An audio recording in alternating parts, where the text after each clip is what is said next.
নমস্কার, আমি রজত শুভ্র মুখোটি, এসএসসিএনে আপনাদের সবাইকে স্বাগত। আমার সঙ্গে আছেন রাজ্যের অন্যতম মন্ত্রী এবং হকি বেঙ্গলের প্রেসিডেন্ট সুজিত বসু। আমরা সুজিতদাকে নিয়ে এই মুহূর্তে দাঁড়িয়ে আছি। রাজ্যের গর্ব একটা নতুন অ্যাস্ট্রোটার্ফ সল্টলেকে তৈরি হয়েছে কিশোর যুবভারতী ক্রীড়াঙ্গনের ঠিক পাশে। এখানে শুরু হচ্ছে বেটন কাপ। সুজিতদা, আমার আপনার কাছে প্রথম প্রশ্ন, কতটা প্রাউড ফিল করছেন বেঙ্গল হকির সভাপতি হিসেবে বেটন কাপ এরকম একটি ইন্টারন্যাশনাল স্টেডিয়ামে আয়োজন করা হয়েছে?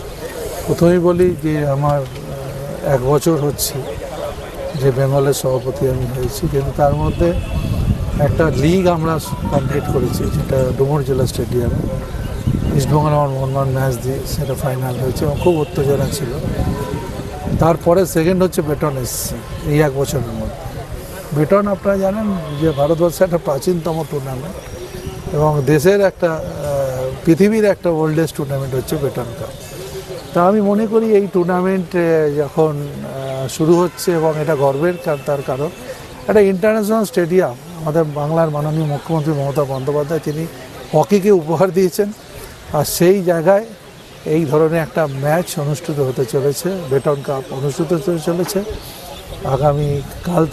আগামীকাল মানে হচ্ছে 8 তারিখ থেকে 16 তারিখে।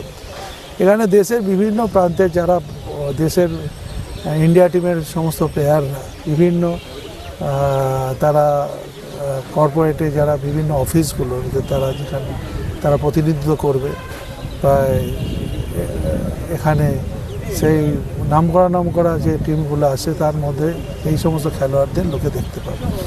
আমরা ধন্যবাদ জানাচ্ছি রাজ্যের যেমন মুখ্যমন্ত্রীকে, ক্রীড়ামন্ত্রীকেও ধন্যবাদ জানাচ্ছি। এই টুর্নামেন্টটা আমরা মনে করি এটা ওল্ডেস্ট টুর্নামেন্ট, এর শুরু এখান থেকেই হয়েছিল আমাদের কলকাতা থেকে, এবং এই টুর্নামেন্টে অনেক বিখ্যাত খেলোয়াড়রা তারা খেলেছে দেশে। তাই এটা সত্যি আমাদের আনন্দের গর্বে। সুজিতদা, বাংলা থেকে একসময় ভারত গোটা বিশ্বে হকিতে রুল করত এবং তাতে বাংলার একটা বিরাট কন্ট্রিবিউশন ছিল। বাংলা থেকে 25-26 জন অলিম্পিয়ান রিপ্রেজেন্ট করেছে। সে এই ধরনের একটা ইন্টারন্যাশনাল স্ট্যান্ডার্ড একটা ইনফ্রাস্ট্রাকচার, এটা ভারতীয় হকিতে বাংলার কন্ট্রিবিউশন, বাংলার রিপ্রেজেন্টেশন কতটা বাড়াবে বলে আপনার মনে হয়? অনেক বাড়াবে। বাংলা থেকে বহু খেলোয়াড় এখান থেকে উঠেছে। এখনও আমাদের মধ্যে বেঁচে আছেন গুরবক্স সিং, গুরবক্সও আসবেন। আমাদের কিছুদিন আগে বেশ চলে গেলেন, এরা তো সব বাংলারই, লেসলি কার্ডিয়া সবই তো বাংলারই। তা আমি মনে করি এখানে আগামী দিনে প্রচুর খেলোয়াড় উঠবার সম্ভাবনা আছে। হকি খেলুক সবাই যে ক্রিকেট খেলবে, ফুটবল খেলবে কি অন্য খেলা, হকিও অনেক খেলুক, এবং বেঙ্গলকে যাতে আমরা চেষ্টা করছি এবং রাজ্য সরকারের সহযোগিতায় যাতে হকিটাকে আমরা আরও, আমার সঙ্গে দিলীপ তির্কের কথা হয়েছে কিছুদিন আগে, আমার সঙ্গে আরও ওদের সেক্রেটারির কথা হয়েছে অল ইন্ডিয়া হকি, যে আমরা ইন্টারন্যাশনাল স্ট্যান্ডার্ডের ম্যাচ এখানে আনবো আর বাংলায় আরও বেশি করে খেলোয়াড় তৈরি করবো। অসাধারণ কথা বলে যে ইন্টারন্যাশনাল স্টেডিয়াম এবং তাদের ইন্টারন্যাশনাল ম্যাচ এখানে আনা দরকার। আপনি ইনিশিয়েটিভ যখন নিচ্ছেন নিশ্চয়ই হবে। আচ্ছা, বেটন কাপ এসএসসিএনে দেখানো হবে, তারপরে বিরাট সংখ্যক মানুষের কাছে এসএসসিএনে উইদাউট এনি কস্ট, কোনো চার্জ ছাড়া দেখানো হবে, এটা আপনাকে কতটা? আমি এসএসসিএনকে বলেছিলাম, আমি আইএফএ শিল্ডে যখন গেছিলাম তখনই ওরা বলেছিল আমরা হকিটাকে কিছু করতে চাই। আমরা নিশ্চয়ই যখন হবে তোমাদের বলবো। আপনারা জানেন 6 তারিখে স্টেডিয়াম ওপেনিং হয়েছে, 6 তারিখে স্টেডিয়াম ওপেনিং হয়েছে এবং 8 তারিখে 2 দিনের মধ্যে আমরা একটা বড় টুর্নামেন্টিং অর্গানাইজ করছি। ওদের বলেছিলাম যে তোমরা এটাকে লাইভ কভারেজ করতে এসএসসিএনকে, এবং সেটা মানুষ খেলা ঘরে বসেও দেখতে পারবে। মানে ফুটবলের পাশাপাশি হকিতেও বাংলা এবার তার ঋত সম্মান, ঋত গৌরব ফিরে আসবে বলে আপনার মনে হয়? নিশ্চয়ই, এটা আমি সবসময় মনে করি।